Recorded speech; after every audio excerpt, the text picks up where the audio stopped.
District election officer के खिलाफ भी, हर डिस्ट्रिक्ट के, ये हमने कंटेम्प्ट का नोटिस इशू कर दिया है और हम जल्दी कंटेम्प्ट की पिटीशन भी डालने वाले हैं पंजाब हरियाणा हाईकोर्ट में। उनको वीडियोग्राफी देनी पड़ेगी। एक बार वीडियोग्राफी हमारे पास आ गई, मुझे कुछ नहीं करना पड़ेगा, फिर मैं आपको गारंटी दे रहा हूँ। मैं सिर्फ दिखाऊंगा, जनता खुद, इलेक्शन कमीशन के अधिकारियों का, जनता खुद बिहार की अब तो खुद इलाज करेगी कि इतनी बड़ी चोरी और डकैती तुम लोग कर रहे हो। ये हमने नोटिस दे दिया है हर एक डिस्ट्रिक्ट इलेक्शन ऑफिसर को, और जो सीईओ हैं हरियाणा के उनको भी, और इलेक्शन कमीशन ऑफ इंडिया को भी।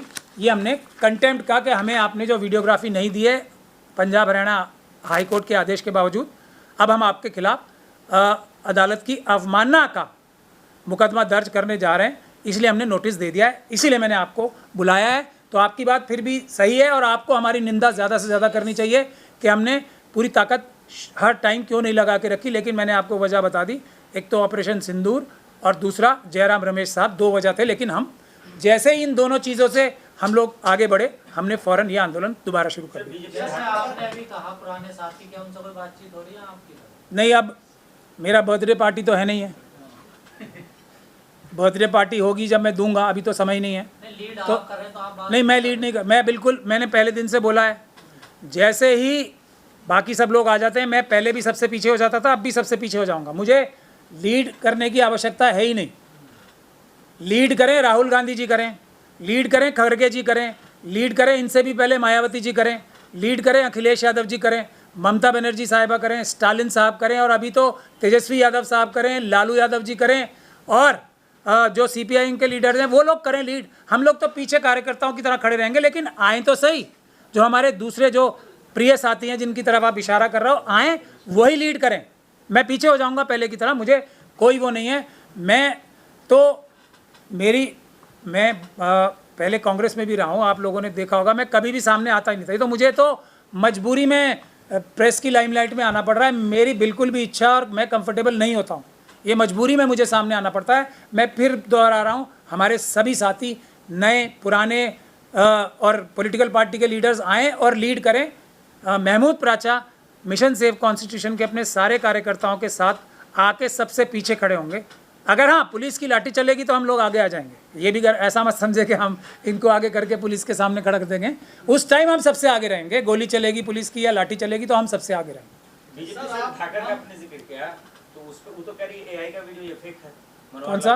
बीजेपी ठाकर जो हाईवे वाले कांड का नहीं, वो तो मैं चलिए फिर वो जो उनके 5 स्टार या 7 स्टार ऑफिस का जो अभी अंकिता, सॉरी उसका नाम नहीं लेना चाहिए बच्ची का, उसका जो केस हुआ है, ब्रिजभूषण शरण सिंह 200 कारों की रैली निकाल रहे हैं, वो बच्ची को डरा धमका के उससे विड्रॉ करके केस ख़त्म करा लिया। कितने केस गिनवाऊँ मैं आपको, किस किस के गिनवाऊँ? खुद कपिल मिश्रा जी जिसके खिलाफ अभी एफआईआर हुई थी, ये सब लोगों ने मिलकर स्टे करा ली, उन्होंने खुद असेंबली में खड़े होकर मोदी जी और अमित शाह जी के बारे में क्या बोला था, महिलाओं के बारे में। कौन सा ऐसा नेता है इनका जो इन सब गतिविधियों में लिप्त नहीं है?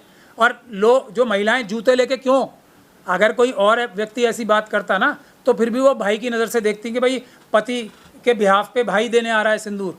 इनको किस नज़र से देखा महिलाओं ने, जूते हाथ में क्यों ले लिए? मुझे फंसाया गया। नहीं, अभी तो वो कानून से पता लग जाएगा ना। फंसाया तो मोदी जी को भी गया था, कपिल मिश्रा जी भी तो फंसा रहे थे। जमानत तो ब्रिजभूषण शरण सिंह को जेल ही नहीं जाना पड़ा, इसको जानबूझ के बरी कराया है। पूरी उत्तर प्रदेश जो उत्तराखंड की सरकार है, केस ठीक से थोड़ी लड़ा है। ये जो बच्ची थी उसको, जिसके माता पिता रो रहे हैं, सरकार ने मिलके केस हल्का करके ब्रिजभूषण शरण सिंह के खिलाफ केस हल्का करके, कुलदीप सिंह सेंगर का केस तो मैं ही कर रहा हूँ ना, उसके विक्टिम्स का। पूरी सरकार, सीबीआई, केंद्र सरकार, उत्तर प्रदेश सरकार उल्टी लटकी हुई है। मतलब पूरी ताकत लगा रहे हैं किसी प्रकार से उस बच्ची की और उसके परिवार की सुरक्षा वापस करा लें। उसके ऊपर दबाव डाल रहे हैं कि तुम केस विड्रॉ कर लो। उसके पूरे परिवार को मार दिया। ये बरी तो होने के लिए है ही ना, सारे सब चीज़ें तो तैयार हैं। हाथरस की बच्ची के लिए क्या किया, वहाँ भी तो बीजेपी वालों के तार थे ना। कौन थे अफसर वो जिन्होंने बच्ची की लाश जलाई? उसके ऊपर भी तो दबाव बना रहे हैं, पूरी ताकत लगा रहे हैं। उसको भी तो केस कमजोरी से, और उनको इतनी घटिया काम किया है कि बीजेपी ने अपना वकील तक दे दिया हाथरस की बच्ची के लिए तो। और वो तुरंत जैसे ही वो केस हरवाया उस वकील ने, भाग के वो बीजेपी में ज्वाइन हो गई। ये तो हालत है इनकी बात करते हो आप।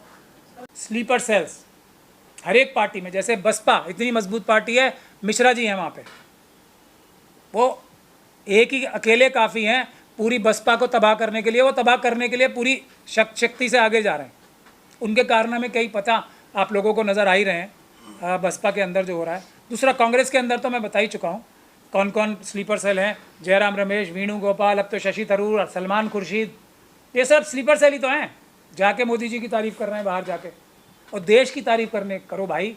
मोदी जी का तो नाम लेते ही देश का नाम नीचे होता है, तो वो कोई भी वफादार आदमी नहीं है देश का जो मोदी जी का नाम जाके कहीं भी लेता है।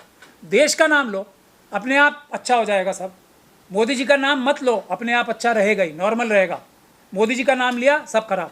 तो ये सलमान खुर्शीद टाइप लोग, शशि थरूर टाइप लोग जाके मोदी जी की तारीफ़ कर रहे हैं वहाँ पे, तो देश का नुकसान करने जा रहे हैं। अब मुद्दा ये है कि हम वो आंदोलन दोबारा एकदम मजबूती से शुरू कर रहे हैं। बिहार का चुनाव आ रहा है, बिहार में आरजेडी है, सीपीएम है, कांग्रेस है। सबसे मैं कह रहा हूँ स्लीपर सेल को दूर भगाओ और हमारे साथ आंदोलन में आओ।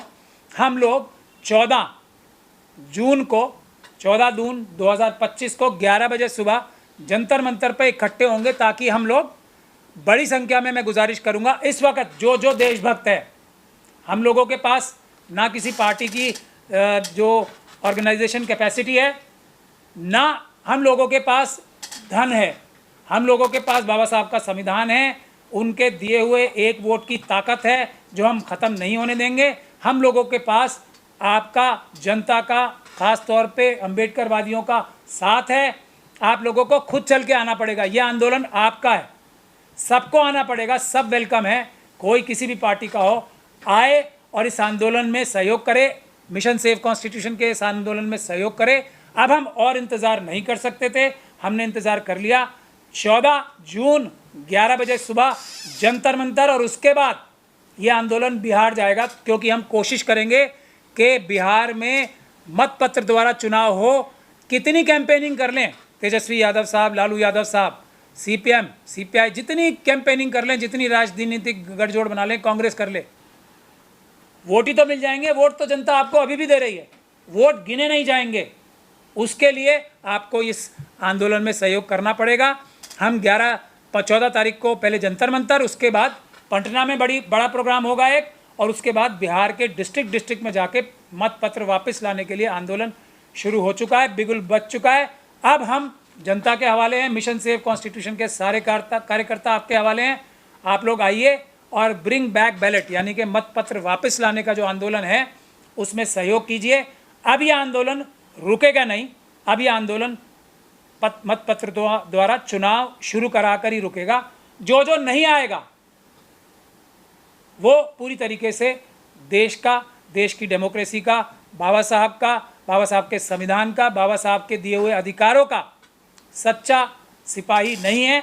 ये ऐलान करने में मुझे कोई गुरेज नहीं है। सब हमारे पुराने साथी, नए साथी, बिछड़े साथी, सब वेलकम हैं।